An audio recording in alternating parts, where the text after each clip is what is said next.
안녕하세요. 포천우리병원 구강아간면외과 전문의 정철희입니다. 구강아간면외과는 턱뼈질환, 얼굴 외상, 그리고 임플란트나 사랑니 발치 같은 구강 내 각종 수술적 치료를 담당하는 진료과입니다. 오늘 제가 말씀드릴 주제는 많은 분들이 궁금해하시지만 한편으로는 치료를 두려워하기도 하는 사랑니입니다. 사랑니는 무엇이고 왜 문제가 되는지, 꼭 발치해야 하는지, 그리고 실제로 치료한 사례까지 제가 자세히 설명해 드리겠습니다.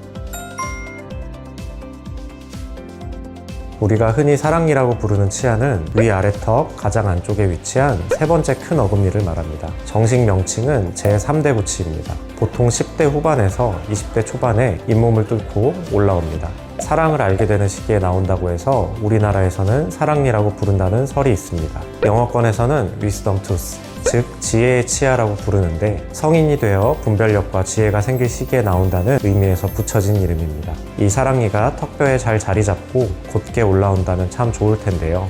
꼭 그렇지가 않습니다.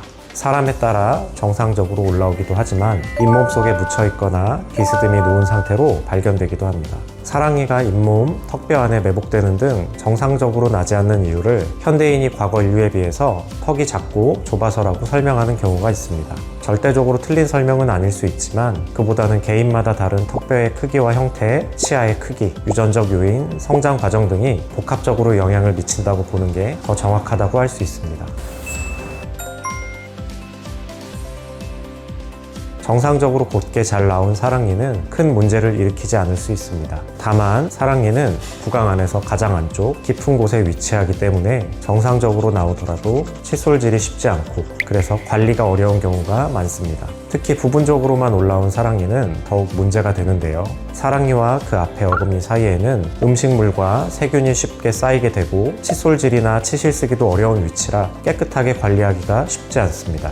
그 결과 사랑니 자체뿐만 아니라 바로 앞에 두 번째 큰 어금니까지 충치나 잇몸 질환이 생길 수 있습니다. 실제로 사랑니 때문에 앞 어금니까지 손상되어 사랑니를 발치한 뒤 앞 어금니까지 발치하고 임플란트 치료를 받는 경우가 적지 않습니다. 또 심한 경우에는 사랑니 때문에 턱뼈 내부에 감염이 진행하거나 사랑니 주변에 낭종, 즉 물혹이 발생하는 경우도 있습니다. 무엇보다 주의해야 할 점은 당장 증상이 없다고 해서 문제가 없는 것이 아니라는 것입니다. 사랑니가 났다고 해서 당장 문제가 되지는 않을 수 있지만 상당 기간 아무 증상 없이 문제가 진행되다가 어느 날 갑자기 심한 통증과 부종으로 응급실이나 치과를 찾게 되는 경우도 흔하게 볼 수 있습니다.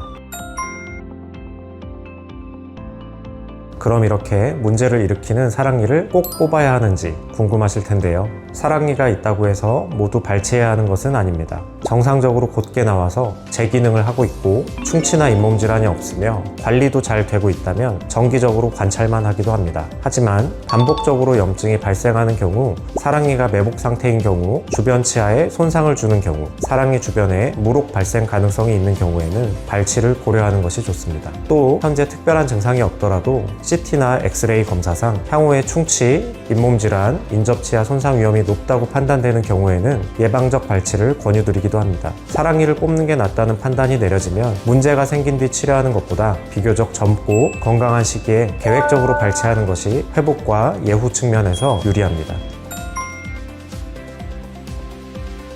사랑니 발치는 먼저 파노라마, 엑스레이나 치과용 CT를 통해 위치를 확인하는 것부터 시작합니다. 특히 아래 사랑니는 입술과 턱의 감각을 담당하는 하치조 신경과 가까운 경우가 있기 때문에 CT를 통해 신경 위치를 정확하게 확인하는 것이 중요합니다. 사랑니 발치는 대부분 국소 마취로 진행합니다. 간단한 경우에는 마취 즉시 바로 발치가 가능하지만 사랑니가 깊게 매복되어 있는 경우 잇몸을 절개하거나 사랑니 주변 뼈를 갈아내고 사랑니 자체를 뽑기 쉽게 쪼개는 과정이 필요할 수 있습니다.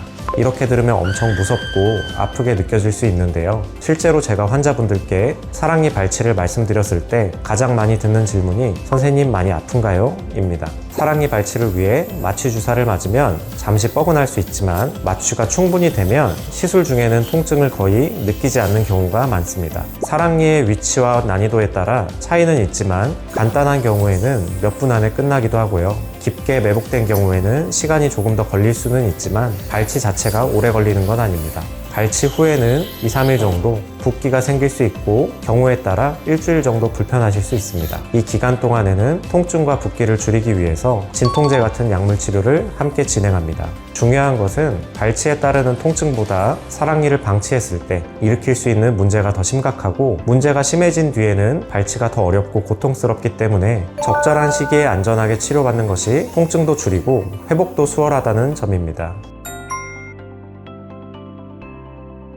이제부터는 제가 직접 치료했던 사랑니 케이스들을 보면서 설명해 드리겠습니다. 이 환자분은 사랑니가 약간 비스듬히 누워있는 상태였습니다. 하지만 사랑니 주변에는 염증도 없고 뼈 손상도 거의 없었습니다. 환자분이 가끔 사랑니 주위 잇몸에 염증이 생기고 불편감도 있다고 하셔서 발치를 결정했고 비교적 어렵지 않게 사랑니를 뽑아냈습니다. 물론 향후 회복도 아주 양호하게 이루어졌습니다. 이처럼 사랑니를 초기에 발견하면 큰 문제 없이 치료되는 경우가 많습니다.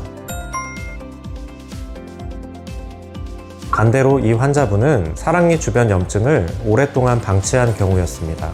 처음에는 단순한 통증과 붓기가 있었지만 점차 입이 잘 벌어지지 않을 정도로 악화되었고 심한 감염 상태로 진행되었습니다. 문제가 된 사랑니를 발치했는데 치아도 썩어 있었고 염증에 의해 뿌리가 녹아내리고 있었습니다. 사랑니 발치와 더불어 골수염 조직을 함께 적출하는 수술을 시행했고 수술 후 상당 기간 감염 치료를 위한 항생제 주사 투약이 이루어졌습니다. 이렇게 사랑니를 하나의 불편한 치아 정도로 생각하고 방치하면 심각한 감염으로 이어질 수 있으니 미리미리 치과를 찾아 검진받고 확인을 해보는 게 중요합니다. 이 환자분은 사랑니 주변에 낭종, 즉 물혹이 형성된 경우였습니다. 특별한 증상은 없었지만 CT 검사에서 낭종이 발견되었고 낭종이 주변 뼈를 서서히 녹이며 뼈가 흡수되고 있는 게 확인되었습니다. 빠르게 사랑니를 발치하며 동시에 낭종 적출술도 시행했습니다. 낭종이 있던 자리에는 흡수성 콜라겐 이식제를 넣었고 시간이 지나며 낭종이 있던 자리가 뼈로 자연스럽게 채워지면서 현재는 안정적으로 회복되셨습니다. 이 환자분의 사례처럼 사랑니가 특별히 아프지는 않아도 큰 문제가 진행되고 있는 경우가 많이 있기 때문에 정기적으로 치과 검진과 영상 검사를 받으시는 게 중요하다고 다시 한번 강조를 하고 싶습니다.